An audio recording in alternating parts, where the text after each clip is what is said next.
Omni Sport Breakfast with MKT and Kevin McCallum.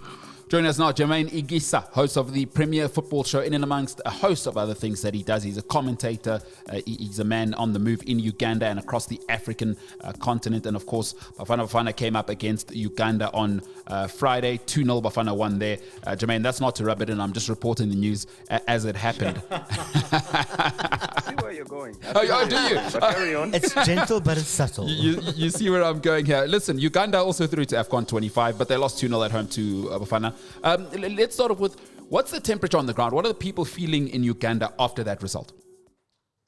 I think it's the healing has begun because it was tempered off by the fact that the qualification was on. But, it's been high expectations of recent, not very different, the stories between Uganda and South Africa. There's been a recovery period. There's been a rebuilding transition from the era where Dennis Onyango was in the sticks. It's largely a team that's being restructured. Finally, they get a coach that many of the locals on the ground now believe in. And finally being able to play once again at the Mandela National Stadium.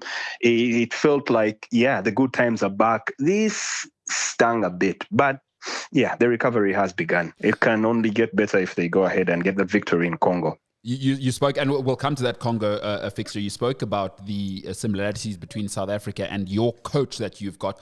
Well, he's quite similar in that he's also of geriatric age. He's also Belgian, and they both delivered great results. Let's be fair, Let's be fair. Yeah. These two old men have come from Belgium, delivered great results. And I believe, look, I can only speak about Hugo Bruce. I want to hear about what you're thinking about Paul Put and there. Hugo Bruce has come here with humility. He has understood our culture, and all he's done is introduce a little bit of a disciplined framework in order for our players to go and express themselves within that framework, kind of how Brazil do it. That's how we feel about him here in South Africa. Paul Put, how is he viewed there, and what do you think he's done for Uganda? Well, listen, in Uganda, we have an expression that if you're here for about 2 months and it doesn't grow on you, then clearly you have something wrong with you. It's not the nation. It's clearly something wrong. I love that. I'm not kidding. Mitchell, I don't know if you do know him, Milton Sorojovic was coach, I think, recently up north, but he's been all over the place and he has a home in Uganda. He's currently in Uganda, He's not coaching anymore. He doesn't have any affiliations with his work here, but he's in Uganda. That's the kind of place it is. But if you look at Paul Put, I must say I was one of the naysayers when they announced his appointment. In my mind, I thought it was time that you try to hand the mantle over to the young local-based coaches because they've been doing incredible work. They know these players inside out. Many of them have seen them at various stages of their career. The thing I love the most about Paul Put is every time you would go out to commentate one of the league games, he's always there. Every single game. It doesn't matter how big or how small. He was always there. His assistants would always be in there. He's taken his time, and it actually reflects in his team selections. He's given chance and caps to young players who are exceptional. But on any other day with any other coach, and this is something I'm picking on, not just from the Cranes, but also from the basketball team, from the cricket team. You have the coaches that don't stay in Uganda. He stays in Uganda. So when they come, it's what they know on paper. And they're calling up players that haven't even been performing. That's not been Paul Put. He's not been afraid of giving the young ones a chance to bleed in. And also the ones that are not performing and are huge names have been dropped. So I think by and large, he's actually done a lot to restore the faith in the systems for the Ugandans. He's done plenty to give the youngsters a chance to understand that, hey, put your head down, get the work done, and you will get your call up. And I think he's actually delivered the results. This notwithstanding, actually going on a very big gentleman, going on to put out a statement on social media and apologize to the fans and say, look, I don't know if it was giving South Africa a lot of respect or it was us getting complacent from knowing that we already qualified. But he went on and said, the boys I saw on the pitch were not the boys I've been with in training. Mm-hmm. But are South Africa not on a different level at the moment? They seem to be improving every game. I think, and to say that Uganda should have won, it's not arrogance, but the fact that Bafana are a different level of team at the moment, does that not sit with you? I mean, when you look at it on paper, definitely. I mean, let's look at the stats. This is currently the third place nation, according to the African Cup of Nations. Yeah. They are supposed to be the third place nation in Africa, but that is the belief and that is the system that Paul Put has inspired. Save for that late equalizer in South Africa, he nearly got himself a historic victory, which I don't know. I think in Uganda, they'll probably be giving him a Ugandan name by now if that had happened. But yeah, I mean, that's just how much now the people on the ground believe that we are at that level. We are that good to, go toe-to-toe with South Africa. And woe betide had we beaten South Africa. I know Ugandans and how excited we get. They would be demanding to play France or Brazil next. It's like calling Brazil outside. It's like, come outside. Awesome. We got you. Come here. Yeah, I absolutely I love that. Before we move on to the future, if you are just joining us, Jermaine Egesa, host of the premier football show, a voice you'll know, of course, from Omni Sport across the waves. But he also, of course, is a commentator and a man who's doing all sorts of great things across the continent, not just in Uganda. He covers African football, and then he is, of course, a voice for Ugandan football. For you spoke about the result against Congo being important. I think you would want to show a sense of professionalism. And from what you're describing Paul Put as, is that he would want the guys to be professional against Congo. The fact that we've qualified is a secondary factor. We need to go and put our best foot forward here and show that we mean business. I think they'd want to get the victory, surely.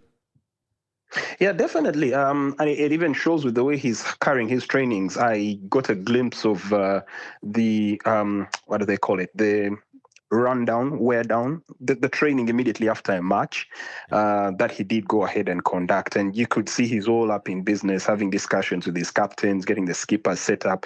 Did call up one of the youngsters that has been exciting the domestic scene, Shafiq Nana Kwikiriza, who's also getting his first cap if he gets to start in that particular match in Congo. So he was called up to the team and they traveled together to Brazzaville. I've seen some of the reports coming in from Brazzaville. Team is well situated. They are up to get that sour taste out of the mouth. And I think it's only fair. Of course, nobody's going to really go hard after them, given the fact that, you're already qualified. I think the real work now for Paul Put is, one, make sure you get that balm over the wound that we have by getting a victory over Congo, but start planning for what happens next. You have the CHAN tournament, you have the African Cup of Nations coming up. You really need to deliver something extra. Before we go on, how did you say we pronounce that youngster's name? Shafiq Nana Kwikiriza. Nana Kwikiriza. I mean, he's made to be a superstar. That's the name you put on the billboard. I'll leave it to you to pronounce. Yeah, no, that's the one. I love that. Nana Kwikiriza. I'm looking forward to that name. Now, looking forward to the future, as you're saying. Maybe just as you're putting that one on the billboard, then you might want to get Egesa, not Egesa, on the billboard as well. But I'm just saying. No. Listen, by you correcting me, I'll learn Egesa. Yes, correct.